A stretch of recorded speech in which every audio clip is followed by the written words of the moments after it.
Welcome to this explainer. Right out of the gate today, we are taking a massive deep dive into an absolutely fascinating piece of source material. This is something that completely rethinks how we view the media we consume in our youth. Seriously, we are going to look at a 2001 Game Boy Color cartridge, specifically a little title called Dragon Warrior Monsters 2. Now, I know what you might be thinking. It's incredibly easy to just dismiss a retro, pixelated game as a weekend distraction, right? Just a simple toy. But our analysis today reveals something so much deeper than that. We are going to examine exactly how this specific, surprisingly complicated game functioned as an intense cognitive crucible. For a young player named Gnarfard, this wasn't just a fun pastime. It was an unforgiving training ground. A training ground that actively forged his adult problem-solving skills, his resilience, and his absolute capacity for systems thinking. The lessons hidden within this digital landscape are genuinely profound, and we are going to extract every single one of them. So let's get into it. Okay, let's quickly map out this roadmap of Gnarfard's mind. We'll be covering the navel plug crisis, the foundation of struggle, utility over vanity stats, redefining enemies as allies, the 4 stages of mastery, and finally, childhood hobbies, adult virtues. Starting off with Section 1, the navel plug crisis. Now, every crucible needs a spark, right? A catalyst. And for Gnarfard, it was a massive, high-stakes emergency right in the heart of a pixelated kingdom. Our source material grounds us in the game's central home base, a place called GreatLog. I want you to imagine a giant, floating island built entirely upon a massive hollow tree. It's this incredibly comfortable hub where Gnarfard could save his game, sleep at the inn, safely store his creatures, and generally just feel secure. But very early on in the story, the magical plug keeping that entire island afloat, literally called the navel plug, completely breaks. The kingdom literally begins sinking into the ocean. The sheer panic of this moment for a young player cannot be overstated. Gnarfard went through such intense pain and trials when tasked with leaving the familiar safe shores of GreatLog to go find a replacement plug. He had to venture through mysterious magical doors, stepping into distant, completely unpredictable worlds. It was terrifying, honestly. But, and this is crucial, Gnarfard stayed himself and he stayed alive. He didn't quit when his digital home was threatened. He stepped right up to the challenge. That brings us to this profoundly moving insight from our source. Even the tiniest protagonists carry enormous weight. Small heroes can shoulder the heaviest burdens. Keep in mind, within this game, Gnarfard was playing as a young, innocent child in a world entirely populated by adults, monarchs, and powerful wizards. Yet, the fate of an entire sinking island fell squarely onto his small shoulders. The deep moral lesson Gnarfard absorbed here was that your physical size, your age, or your complete lack of societal status absolutely does not define your capacity to take on enormous responsibility. When big, intimidating problems arise in life, you don't always have the luxury to wait for an adult or an authority figure to swoop in and fix them. Sometimes you just have to step into the unknown yourself. Moving on to Section 2, the foundation of struggle. This brings us face to face with the harsh realities of the gameplay itself. We really have to remember the specific era of gaming we are talking about here. Back in 2001, there were absolutely no glowing arrows pointing you exactly where to go. There were no helpful quest markers floating over NPCs' heads. There was literally zero handholding, and easy access to online walkthroughs on a smartphone? Yeah, that wasn't a standard thing yet. Instead, the game demanded something called multi-generational monster breeding. To actually get stronger, Gnarfard had to take 2 beloved, highly trained monsters and permanently fuse them together just to hatch a single level 1 offspring. Think about that for a second. He was sacrificing his current, hard-earned strength for future theoretical potential. It was a cyclical, incredibly unforgiving grind that required immense patience and a willingness to learn through repeated, painful failure. And make no mistake, the stakes for that failure were incredibly high. Leaving the safety of GreatLog meant stepping into these random, procedurally generated worlds with unique ecosystems, unpredictable weather patterns, and tough enemies. There were no maps to guide him. There were absolutely no guarantees of survival. The immense courage demanded of young Gnarfard here was just staggering. If he made a single bad turn, or if he mismanaged his healing items and his team was wiped out by a local boss, the penalty was severe. He would instantly lose half of his hard-earned gold and get forcibly kicked all the way back to GreatLog, losing literally all his progress in that specific world. This system forced genuine situational awareness and serious risk assessment right onto a child's shoulders. So looking at all of that, we have to ask a really vital question. How do digital friction points cultivate analog resilience? The source material makes a truly brilliant observation here. All of these early struggles, these brutal losses of gold, the wiped-out progress, the agonizing breeding decisions, they weren't just punishments designed to ruin a kid's weekend. No, they were the essential foundation of competence. The game was acting as an intentional, rigorous teaching tool.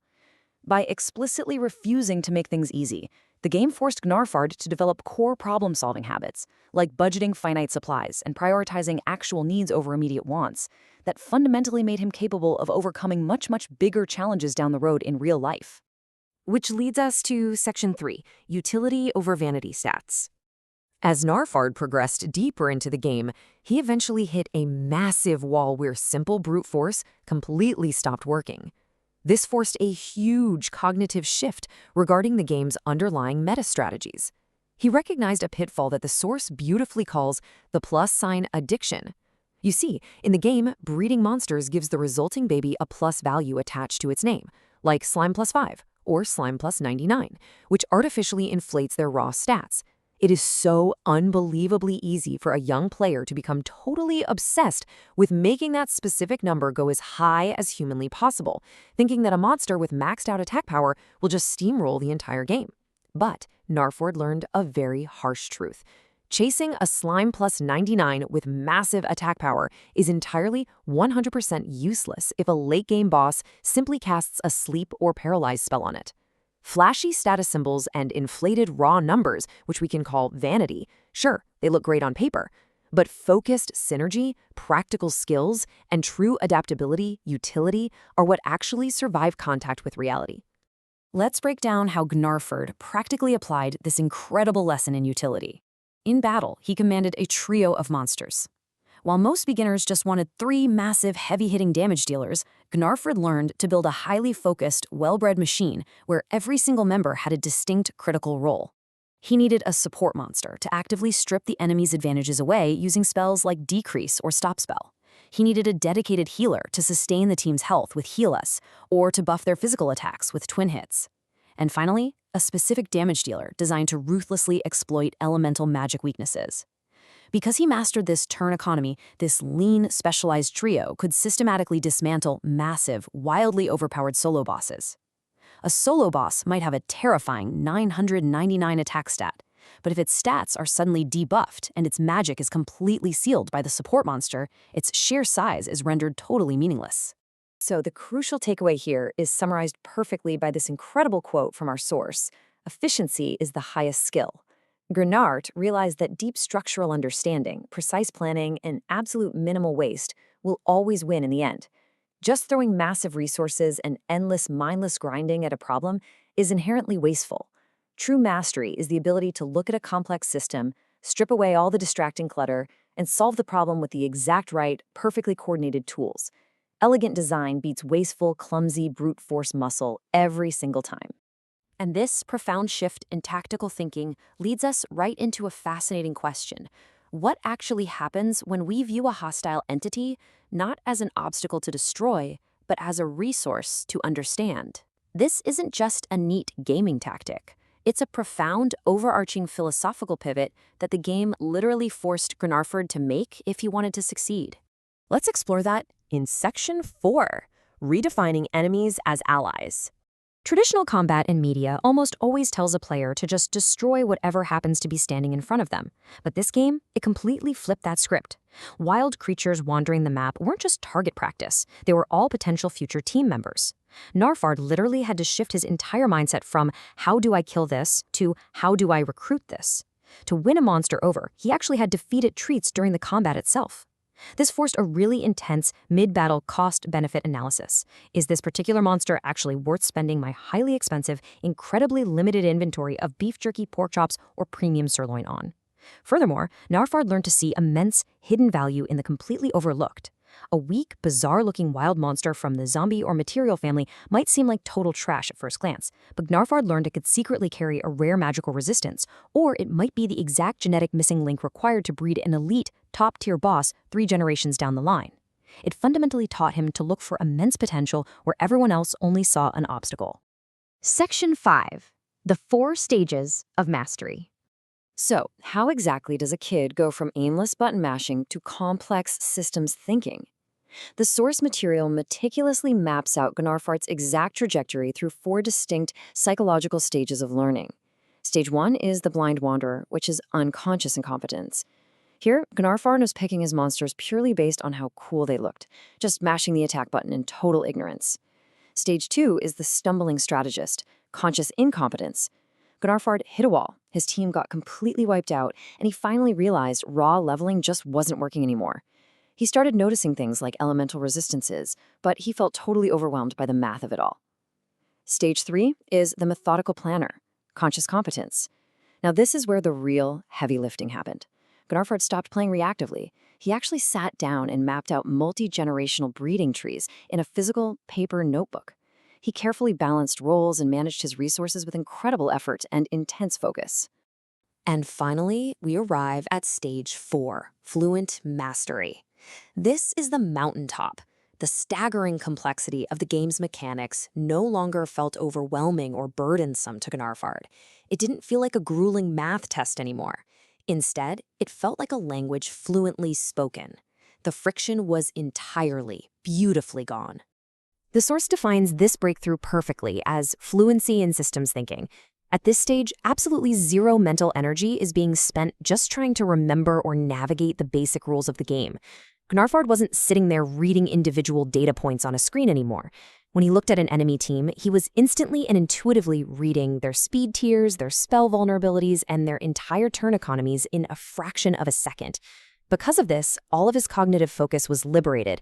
It shifted entirely toward high-level strategy, real-time adaptation, and truly creative problem-solving. He hadn't just beaten a game, he had completely internalized a deeply complex system.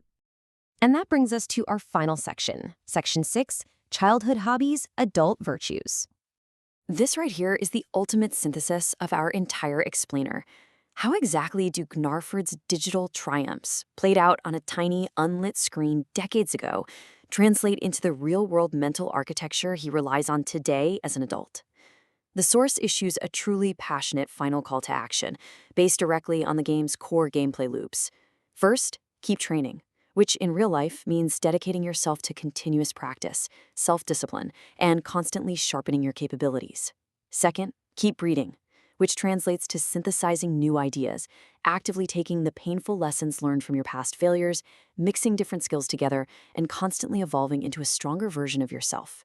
And finally, keep exploring, stepping blindly into mapless worlds and cultivating a permanent active mindset of endless curiosity. The greatest monsters Gnarfard ever raised were absolutely not the ones trapped on that Game Boy cartridge. The true monsters he forged were his own internal habits, his resilience, his foresight, and his incredible adaptability. This entire concept is perfectly encapsulated by the game's central mechanic of magic keys. In the game, you literally collect keys to unlock random, distinct worlds filled with new dungeons. The source beautifully frames this as a metaphor for lifelong personal growth. Every single difficulty Gnarfard faced, every overpowered boss that defeated him, every catastrophic breeding mistake he made, it wasn't a permanent setback. It was just another key being added to his ring. Gnarfard didn't just survive an obstacle, he kept the profound insight and the capability he gained from it forever, knowing that the next door to a richer, more complex world is always waiting right there to be unlocked. Just look at how directly, how perfectly these mechanics map onto adult virtues. Navigating the immediate, sweating pressure of a surprise boss battle taught Gnarfard tactical survival, risk assessment, and how to keep a cool head in a sudden crisis. Managing his extremely limited gold and his basic healing herbs taught him essential resource management, budgeting, and the discipline of planning for a rainy day. And that core, grueling mechanic of multi-generational monster breeding, sacrificing your strongest, most reliable parents for a weak, vulnerable baby that will eventually become unstoppable, is literally the ultimate simulator for strategic planning, complex project management, and the power of delayed gratification. For Gnarfard, this game was an informal yet deeply rigorous classroom. Which leaves us with this final, truly provocative thought. Think about it. Gnarfard learned to analyze complex systems, delay his gratification, and find immense hidden value in the overlooked details simply by engaging deeply with a retro Game Boy game. If a pixelated toy from 2001 can genuinely forge such profound analytical mastery, what overlooked, seemingly boring systems in your own life are quietly waiting right now to teach you how to become a master strategist? The lessons are literally everywhere, waiting for a curious mind to unlock them. Thank you so much for joining me on this deep dive explainer. Keep exploring.